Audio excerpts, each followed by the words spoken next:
الحمد لله الذي جعل رسوله القدوة المثلى للبشرية وسيرته منهاجا للرشاد والهداية.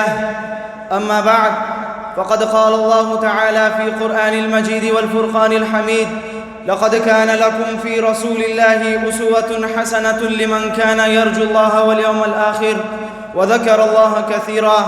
صدق الله العلي العظيم. وقال النبي صلى الله عليه وسلم: إنما بعثت لأتمم مكارم الأخلاق، أو كما قال عليه الصلاة والسلام. قیادت ہاتھ میں لو اے مسلمانوں زمانے کی، قیادت ہاتھ میں لو اے مسلمانوں زمانے کی، ورنہ کفر دنیا کو ہلاکت میں گرا دے گا. نظام دین رحمت ہے، بشارت ہے بہاروں کی. نظام دین رحمت ہے، بشارت ہے بہاروں کی. اسے نافذ کرو، یہ دنیا کو جنت بنا دے گا. محترم قابل قدر اساتذہ کرام اور میرے ہم مکتب ہم سفر ساتھیوں، السلام علیکم ورحمۃ اللہ وبرکاتہ. آج کے اس پرنور اور باوقار مجلس میں بندہ ناچیز جس موضوع کو اپنے لبوں کی زینت بنا کر حاضر خدمت ہوا ہے، وہ ہے دور حاضر کے چیلنجز کا حل سیرت طیبہ کی روشنی میں. محترم سامعین کرام، ہم جس زمانے میں جی رہے ہیں یہ زمانہ ترقی کا بھی ہے اور مسائل کا بھی. آج دنیا اپنی ظاہری ترقیات میں بہت آگے بڑھ چکی ہے. انسان نے چاند پر قدم رکھ دیا، سمندروں کی تہ تک پہنچ گیا اور ٹیکنالوجی کے حیرت انگیز ایجادات کر کے دنیا کو ایک گلوبل ولیج میں تبدیل کر دیا. لیکن افسوس، اس تمام ترقی کے باوجود آج کا انسان بے سکون اور بے چین نظر آتا ہے. آج ہم اخلاقی زوال کے ایسے دور میں جی رہے ہیں جہاں جھوٹ، بددیانتی اور دھوکہ دہی جیسے گناہ عام ہو چکے ہیں. معاشرتی سطح پر خاندانی نظام ٹوٹ پھوٹ کا شکار ہے. طلاق کی شرح بڑھتی جا رہی ہے. والدین اور اولاد کے درمیان احترام کا فقدان ہے. تعلیم جو ایک قوم کے لیے ترقی کی بنیاد ہوتی ہے، مقصودیت سے خالی ہو چکی ہے. معاشی ناہمواری کا یہ عالم ہے کہ دولت چند ہاتھوں میں سمٹ کر رہ گیا. ماحولیاتی مسائل دن بدن بڑھ رہے ہیں. مذہبی اور فرقہ وارانہ تقسیم نے امت کو انتشار میں مبتلا کر دیا. یہ مسائل صرف ہمارے اندرونی حالات تک محدود نہیں بلکہ بین الاقوامی سطح پر مسلمانوں کو اسلاموفوبیا جیسے مسائل کا سامنا ہے.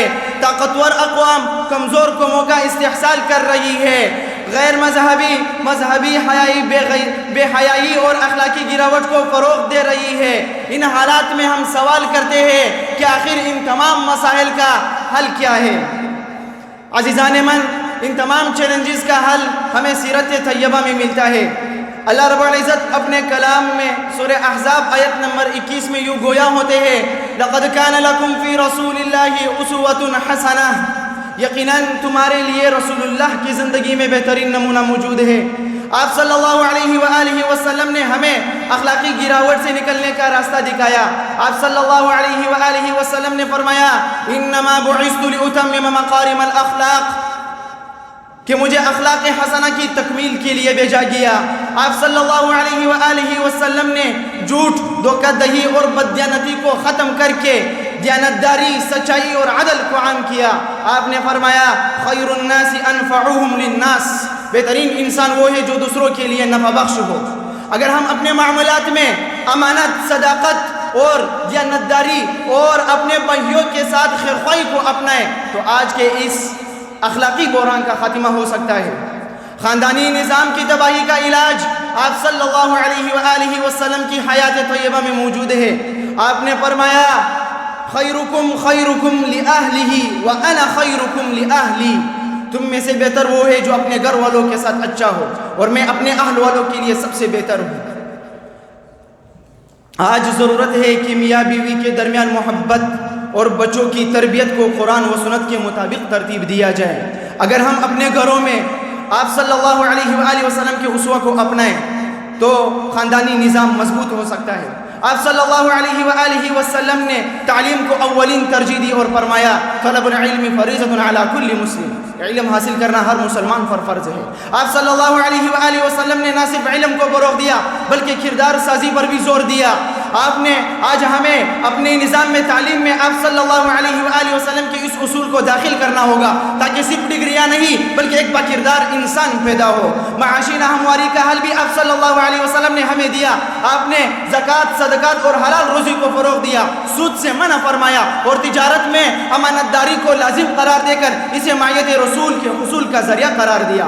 آپ نے فرمایا التاجر صدوق الامین مع النبیین والصدیقین والشہداء کہ امانت دار تاجر نبیوں، صدیقوں اور شہداء میں سے ہوگا۔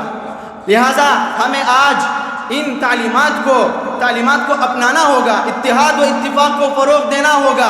ہمیں فرقہ واریت کو ختم کر کے امت کو متحد کرنا ہوگا۔ ہمیں اب صلی اللہ علیہ وآلہ وسلم کی تعلیمات کی روشنی میں بھائی چارے کو فروغ دینا ہوگا۔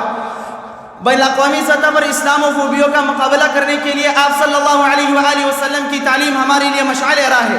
آپ نے اپنے اخلاق، صبر اور حکمت کے ذریعے اپنے بدترین دشمنوں کو دوست بنایا۔ آج ہم اپنے کردار اور بہترین اخلاق کے ذریعے سے دنیا میں اسلام کی اصل تصویر پیش کرنی ہوگی۔ لہٰذا ہمیں اپنے زندگیوں کو رسول اللہ صلی اللہ علیہ وآلہ وسلم کے اسوہ کے مطابق ڈالے تو نہ صرف ہماری ضروری مسائل حل ہوں گے بلکہ ہماری کردار سے پوری دنیا روشنی حاصل کرے گی۔ وآخر دعوانا الحمد للہ رب العالمین۔